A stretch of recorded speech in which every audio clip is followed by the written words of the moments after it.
Hey, what's going on, good people? I wanted to come to y'all real quick before I'm getting myself together to go to work and all of that stuff. But I wanted to hit on a topic that I came across. I don't call out people's pages. It's not something I do.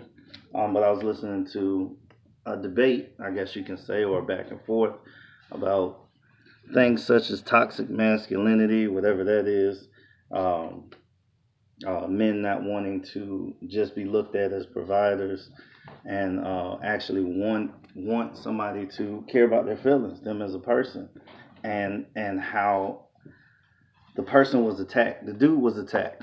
He was attacked basically for wanting to be more than just a paycheck, and that's pretty much all he was saying. But because the woman that decided to do the attacking along with her followers did not understand that and missed the whole point and purpose of what he was saying.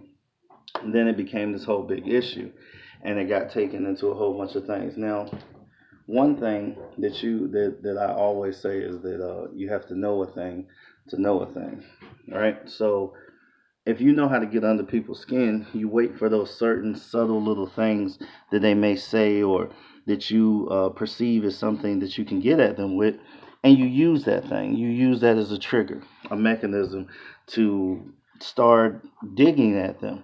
Not because you're trying to solve anything, you're not trying to solve a problem, you just want to be able to dig at them. And the thing that was used as the digging point was therapy. Now, everybody in this world probably could use some type of therapy, but not therapy in the traditional sense all the time, as in going to a therapist, sitting down and talking in a chair. Sometimes just going for a walk on the beach or a mountain bike ride or something like that is all different types of therapy, but we get stuck in these technical definitions. Now, one of those things that causes us to get stuck in technical definitions is the fact that words are spells.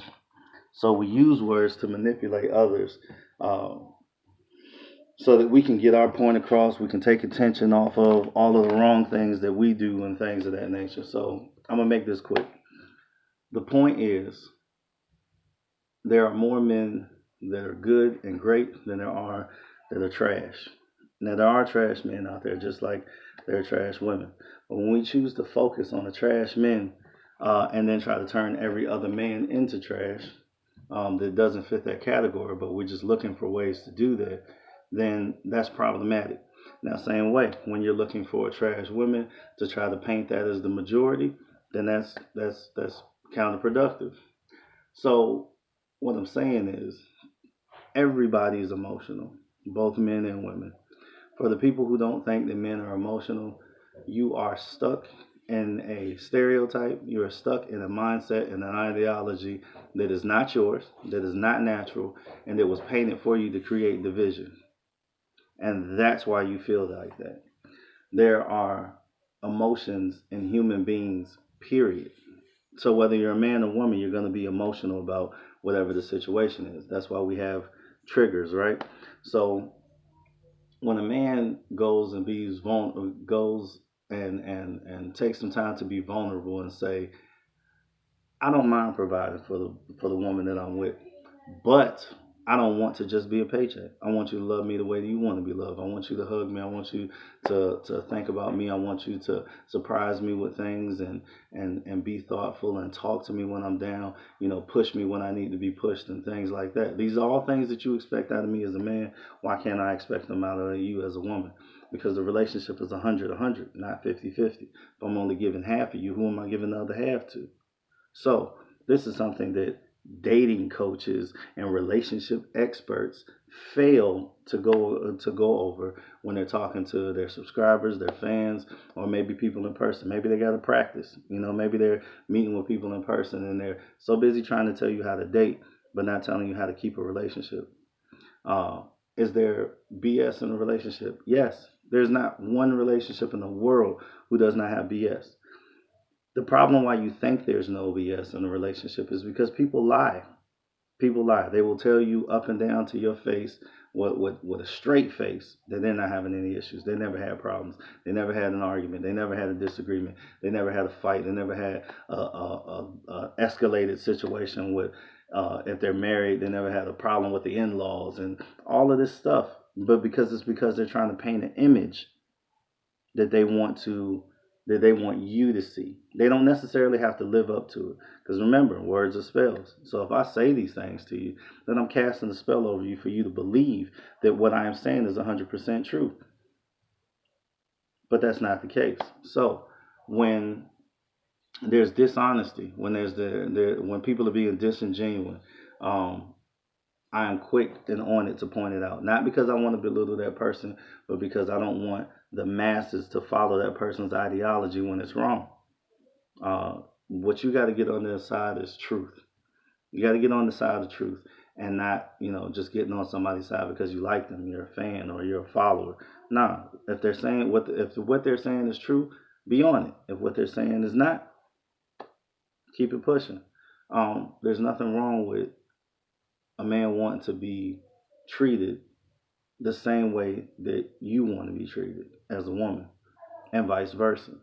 So this whole thing about men are just providers, now way more than just providers. That is one of the biggest reasons why we have so many failed relationships now. Is because men are looking at women as objects, and so are women. Women are looking at men as objects. Relationships. Period. The other person is looking at that relationship as, what can I get out of this for me? And then when I stop getting things out of it for me, then I'm done. When your relationship will last and things will be a whole lot better if you were just selfless. Take some time to be selfless. You get what you need in return because you give it out first. People are always talking about energy. Oh, your energy is off. Your energy is off. But their energy is off. You attract what you are. So if that person's energy is off, maybe your energy is off, and you're attracting that off energy. You change your energy, you change the people you attract. And all of the people who are in great relationships and stuff like that, very few of them have time to take time out and say, well, they could take time out. They don't make time because they don't think about it. They're too busy being in a blissful relationship and a working relationship, a functional relationship in which they're not just tolerating each other to drop something on YouTube or Facebook or Twitter and say, hey, these are the things that went wrong in my relationship, but this is how I got through it. This is how me and this person have been together, 1, 5, 10, 20 years. We're married, we're good, we're straight. We've been through our trials and tribulations, but we made it on the other side. There seems to be a market for causing drama and then treating people for that drama that was caused by the ideology. And that's bad because that means that you're doing this for money and you're not doing this to help people.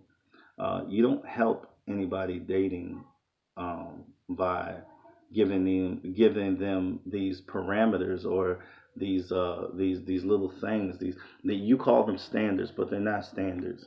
There's something that you want somebody to do for you so you can feel good, but not once did you look to make the other person feel good and want it and need it and love. That's why you can't have a relationship. That's why it's a hamster wheel for you, right? Um, and all of the stuff I'm speaking from experience. So I don't talk about anything that I have not directly experienced and been through. So with that being said, I mean, I'm pretty sure you can go and look it up. The video that I'm talking about, the guy, the video is I'm not just a provider, or I'm not a provider, I'm a person, right? And there's a whole dialogue back and forth between him and a particular person. And it's just kind of crazy, you know what I'm saying? Like, I'm not here to belittle any one of them because they both are not understanding the key dynamic to bringing people together. Um, but more so, I don't like the fact that he was attacked for saying that I don't want to just be a paycheck to you. If we're in a relationship, I want to be more than that. Um, so my take on it is, one, there's no such thing as toxic masculinity. That's just something that people say because they don't want to deal with the type of person you are. You cannot make everyone conform to who you want them to be. And that seems to be pushed now in this society. This society is being fractured so that division is inevitable. And as long as we're divided, there's so many things that we can't overcome. We don't have to be dependent, but we're interdependent upon one another. So, if you have a company and you employ people, well, you can't have that company run efficiently if you don't employ people. So you need those people that you're employing to run your company or do the things that they need to do so that your company runs efficiently. And then you're the head. You direct, you push, you pull, you correct. But you're interdependent upon those people to help build your company. Same way with relationships. You can't have a relationship by yourself. You can put all these expectations on people, and they will fail you every time because they're human and they're fallible, just like you're human and you're fallible. The same way you expect certain things out of that person that you're dating, and you don't know them from a can of paint, is the same way that they expect things out of you because that is the way society is pushing it. But as you get older and wiser, and you want better, you start to realize that what all of these people are talking about that's trendy and gets a lot of views, it's BS. It doesn't sustain relationships. What sustains relationships is wisdom and selflessness. So, with that being said, I hope this gets through to you. If it doesn't, leave it in the comments. My email information is up there, so you can email me. More likely, it'll be better for you to comment, and I'll answer you. I have no problem answering you. I'm cool with answering. I try to answer everybody. I got more than enough time. I want to pass the wisdom along as best as I possibly can, so I can. I don't want to see people go through things and not be equipped with the tools they need to get through their situation. I think that both men and women need to take a step back because I'm not being general.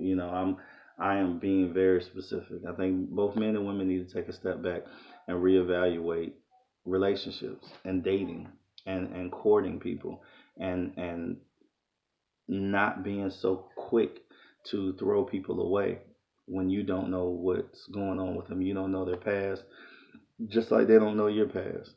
And if you plan on being in a relationship or dating somebody, understand that you got to deal with everything that comes along with them. When I say deal, I don't mean deal as in you have to be with them. I mean deal with them as in they're a person, you're a person, y'all are trying to date each other. So whatever comes with them, you got to deal with it for the time. And if they're not right for you, then they'll be moved out of your life, not because you just kicking them out your life, but because they won't fit with the person that you truly are. So when you decide to truly be yourself, you will attract people that love you for you. And then you can love you. And then you can love other people for who they are. You got to get rid of the facade. That's pretty much all I had to say. I just wanted to come to y'all real quick with that. Probably have some other videos that I'm putting up later on today. Um, and I'll be talking about a lot of things on my, I'll do a series on my perspective wisdom on Anchor. I have an Anchor podcast. It's called Perspective Wisdom. If you want to slide over there, I'm going to start putting together a lot of things. I have been inspired to start speaking on some things because I see that there's a lot of knowledge going around, but no wisdom behind the knowledge. Nobody knows when to apply certain things, and there's a lot of knowledge that's not being obtained either. Not being Nobody's saturating their soul with this knowledge and wisdom, so they can't pour out into anybody else. But we're going to correct that, and it's going to start with me. So have a good one.